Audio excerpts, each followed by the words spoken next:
د شال ټلویزیون قدرمن اوریدونکو سلامونه. پام وکړئ د دې مهال لاندو خبرونو ته. پاکستان کې د افغان کډوالو د آتشو د همغږۍ غونډه شوې. د کډوالو راستنیدونکو چارو وزارت وایي چې پاکستان کې د اسلام آباد او خیبر پښتونخوا د افغان کډوالو د آتشي دفترونو مسؤلینو ترمنځ د همغږۍ غونډه شوې ده. د یاد وزارت په ایکس پاڼه لیکل شوي چې په دې غونډه کې د پاکستان د کورنیو چارو وزارت د وروستي دریځ د مهاجرت کارتونو یا POR د لغوه کولو په تړاو بحث شوی دی. د خبر پاڼې له مخکې د یاد هیواد امنیتي ادارو له لوري له کډوالو سره د چلند د ستنېدنې په مرکزونو کې د ستونزو، تورخم کې د ننګونو، د محصلینو د وضعیت او نورو موضوعاتو په اړه هم خبرې شوي دي. د کډوالو او راستنېدونکو چارو وزارت ویلي چې په دې غونډه کې ځینې پریکړې شوي چې له مخې به د پاکستان بهرنیو چارو وزارت سره په همغږۍ داسې میکانیزم رامنځته شي چې په دولتي او خصوصي پوهنتونونو کې د افغان محصلینو د اوسېدو ستونزه حل شي او د دوی د زده کړو بهیر تضمین او د جبري ایستلو مخه یې ونیول شي. حواله لارې د افغاني محصولاتو د لیږد په موخه یوه درې اړخیزه هوکړه لاسلیک شوه. د طالبانو حکومت د صنعت او سوداګرۍ وزارت وایي د حواله لارې د افغاني محصولاتو د لیږد په موخه د صنعت او سوداګرۍ وزارت د سوداګرۍ او پانګونې خونې او یوه خصوصي هوایي کارګو شرکت ترمنځ درې اړخیزه هوکړه لاسلیک شوه. د یاد وزارت د خبر پاڼې له مخې یاد هوایي کارګو شرکت مکلف دی چې په هیواد کې د نورو هوایي کارګو شرکتونو په پرتله د صادراتي توکو د لیږد او اړوندو خدمتونو په برخو کې په ارزانه بیه اسانتیاوې برابرې کړي. یاد شرکت به په لومړي پړاو کې د حواله لارې چین، هند، ترکیې، روسیې او یو شمېر نورو هیوادونو ته د افغاني صادراتو توکو د انتقال بهیر پیل کړي. هیواد کې اوس مهال د خپلې اړتیا 80 سلنه غنم په کور دننه اوړه کیږي. د ریاست الوزرا اقتصادي معاونت پر ایکس پاڼې لیکلي چې په افغانستان کې اوس مهال د خپلې اړتیا 80 سلنه یعنې 3.5 میلیون ټنه غنم په کور دننه اوړه کوي. د اعلامیې له مخې هیواد کې د اوړو د تولید 200 فابریکې فعالیت ترسره کوي او افغانستان 1 میلیون ټنه اوړه د یادو فابریکو او پاتې نور د اطرافي ژرندو په وسیله تولیدوي. د مسؤلینو په وینا چې د غنمو پر وارداتو یې ګمرکي تعرفې کمې کړي او له هیواده د غنمو د قاچاقو مخه یې نیولې ده. په اعلامیه کې زیاته شوي چې دوی هر کال له بزګرو څخه په مناسبه بیه غنم پیري او په سیلوګانو کې زیرمه کوي. د اعلامیې له مخې افغانستان په کال کې نږدې 600 میلیون ټنه اوړو ته اړتیا لري. عزیزي شرکت هرات کې د برېښنا د تولید عملي چارې پیلوي.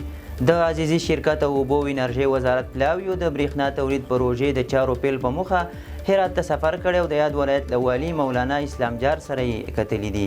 د هرات ولایت مقام رسنیز دفتر د خبر پاڼې له مخې د یاد پلاوي د سفر موخه د 800 میګاواټه برېښنا د تولید پروژې د سروې او عملي چارو پیل ښودل شوی دی.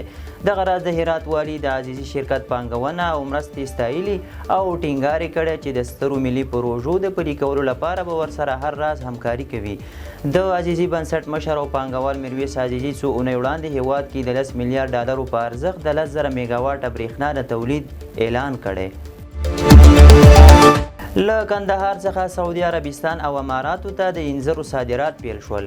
د کندهار د کرنې، اوبو لګولو او مالدارۍ ریاست ویان محمد حنیف حقمل وایي چې له دې ولایت څخه بهرنیو هیوادونو ته د انځرو د صادراتو لړۍ پیل شوه او په لومړي پړاو کې 100 ټنه انځر سعودي عربستان او متحده عربي اماراتو ته صادر شول. د نوموړي د معلوماتو له مخې سږکال به په کندهار کې د 15,000 هکټاره ځمکې څخه د انځرو حاصلات ترلاسه شي چې د تیر کال په پرتله 40 سلنه زیاتوالی ښیي. روغتیا نړیوال سازمان له افغانستان سره د 3 ټنه طبي توکو مرسته وکړه. د ملګرو ملتونو د روغتیا نړیوال سازمان ویلي چې د افغانستان په 7 ځایونو کې له 11 روغتیایي مرکزونو سره د 3 میټریک ټنه طبي توکو مرسته کړې ده.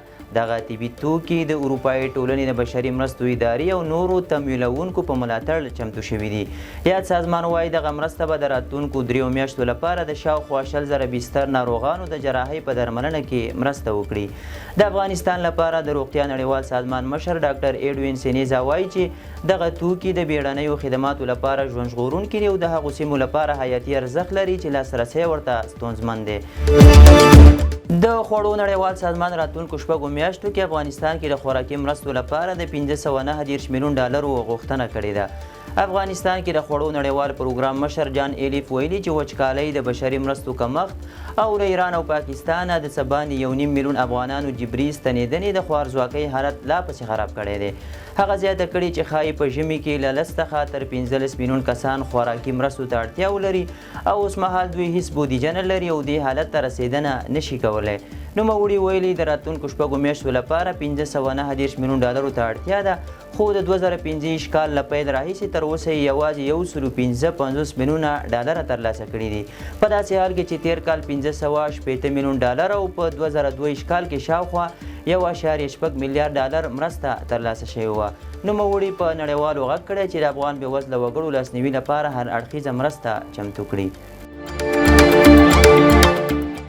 جمشیدیان ویلي چې ایران د افغان کډوالو د ایستلو له امله د کاري ځواک له کمښت سره مخ شوی دی. د ایران کورنیو چارو وزارت مرستیال علي اکبر جمشیدیان ویلي چې د افغان کډوالو په ستنولو سره د دغه هیواد ځینې ولایتونه د کاري ځواک له کمښت سره مخ شوي دي. د نوموړي په خبره په ایران کې ډیری کار ورکوونکي د افغان کارګرو ګمارلو ته لیوالتیا لري. هغه له ایراني رسنۍ صدا سیما سره په مرکه کې ویلي چې تر دې وړاندې په ایران کې 4.5 میلیون افغان کډوال میشت شو چې څه باندې 2 میلیونو یې د اوسېدو اسناد نه درلودل. ښاغلي جمشیدیان همداراز ویلي هغه افغان کډوال چې په خپله خوښه ستانه شوي کولی شي له قانوني لارو بیرته ایران ته ورستانه شي. ایران په وروستیو کې په بېساري ډول د افغان کډوالو د ستنولو لړۍ چټکه کړې ده.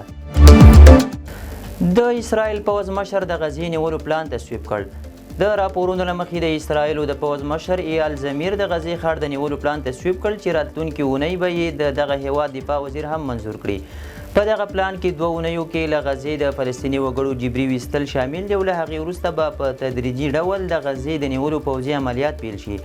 تر دې وړاندې د اسرائیل ولسمشري زمانۍ په یوه اعلامیه کې ویلي وو چې حماس باید ټول اسرائیلي بندیان خوشي کړي او د اسرائیلو لخوا وړاندې شوي ټول شرایط ومني، ګنې جګړه به پای ته ونه رسیږي. د اسرائیلو رسنیو د دې اعلامیې له قوله ویلي چې د اسرائیلو شرایط دا دي چې حماس باید بې وسلې شي، غزه باید غیر نظامي شي، د غزې سرحدي سیمه دې د اسرائیلو تر کنټرول لاندې شي او په غزه کې یوه داسې اداره جوړه شي چې نه د حماس برخه وي نه د فلسطین د ملي خپلواکۍ ادارې، خو د اسرائیلو سره په سوله کې ګډ ژوند وکړي.